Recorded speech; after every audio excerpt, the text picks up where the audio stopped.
আসলে পাগল বোতল কো এ নজু ভাই তোকে আমি প্রশ্ন করবো তুই খালি উত্তর দেবো। হ্যাঁ ভাই হ্যাঁ হ্যাঁ বেটা ভাই এই কলা বাগানে এই কলার কুয়ার ভিতর ছিলি ভাই আমরা আমরা আছি এখন বর্তমান সন্দীপের সাথে কলা বাগানে আমরা কাজে আইছি না ভাইয়া আমরা টের পেয়ে গেছি আগেই মাল সেই স্পিডে দড়ি তুলাইছিল হ্যাঁ আমি আজ দড়ি আইসি আমি ধরলাম আর শাল পাল সব ভয় পাইছে বুঝছেন ভাই ওই সাপটা ওখানেই ছিল তো দুজন কলার পোয়া কাটিতে চলে গেছে আমরা আস্তে আস্তে মানে ফেলাচ্ছি পাঁচটার থেকে পাশে ফেলাতে ফেলাতে আমার একজন দেখি সে করছে এখানে সাপ আছে তো আমরা যখন যাই আমি আর আমার এক বন্ধু ছিল তখন আমরা দুজন যখন যাই ওখানে যাই দেখি ওই সাপটা মনে করেন পেঁচা একটু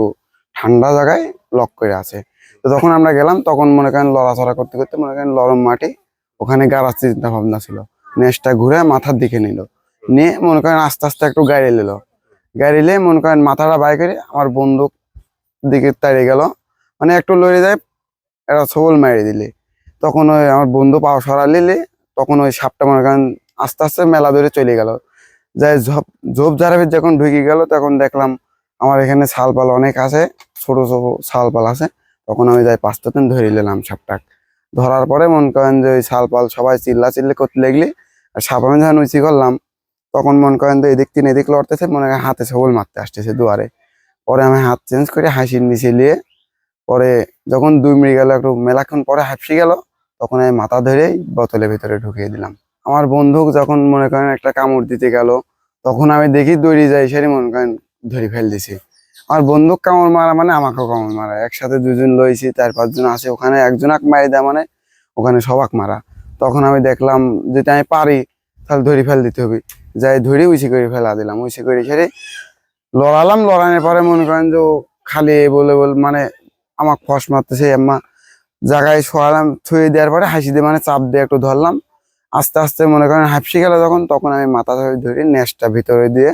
বোতল হয়ে দিয়ে দিলাম মানে এখান থেকে লাভ দিয়ে যায় ওখানে কামড় মারি আবার জায়গায় চলে আসতে পারে জবর লাভ দেয় স্পিডিং করে মানে এখান থেকে যদি লাভ দেয় আমার উপর দিয়েও যেতে পারবে এরাম স্পিডে লাভ দিতে পারে অল্প সময়ের মধ্যে লাভ দিতে পারে অল্প সময়ের ভিতরে লাভ দিয়ে কামড় দিয়ে আবার জায়গায় ফেরতও যেতে পারে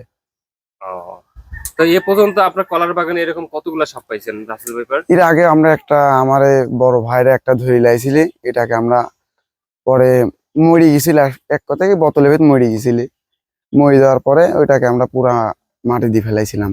তো পরে আমরা এখানে প্রতিদিনই কাজে যাই পরাই দিনের আগে একদিন যাই সেটা মনে করেন যে এম্মা মোটাটা একটা পাইছিলাম এরকম মোটা একবারে ওইটা ওখানকার একজন মানিক নামে এক ভাই আছে ওই ভাই দিয়ে দিছিলাম ওই ভাই খাই লিছিল ওটা খাই সাপ খাইয়ে নিছে। এর আগে একজন দাঁড়া সাপ তাড়িয়েছিল আমি দাঁড়া সাপকেও ধরেছিলাম দাঁড়া সাপ ধরে সেরে মানে একটু সাহস যাই হোক আছে কুনিমে একটা ধরেছিলাম মানে সাহস কিছু আছে এর আগেও সাপ ধরার অভিজ্ঞতা আছে। হ্যাঁ ওই সাহসী ধরছেন কিন্তু এটা খুব মারাত্মক যারা রেস্কিউ করে সাপ উদ্ধার করে তারাও কিন্তু এটা হাত দিয়ে ধরে না মানে উনি এমন অবস্থায় চলে গেছিলেন না ধরলে পারে আমার বন্ধু কিংবা আমার ওখানে কয়েকটা মুরব্বী চাচা সকল ছিল তারে কামড় মারতে লাগছিল আমার এই যে ভাই ছিল সাথে আমার ভাই ওই ভাই আমার সাথে ছিল ওই ভাই তো দেখেছে না ধরলে পারে মনে করেন যে 2-1 কামড় মারি দিতে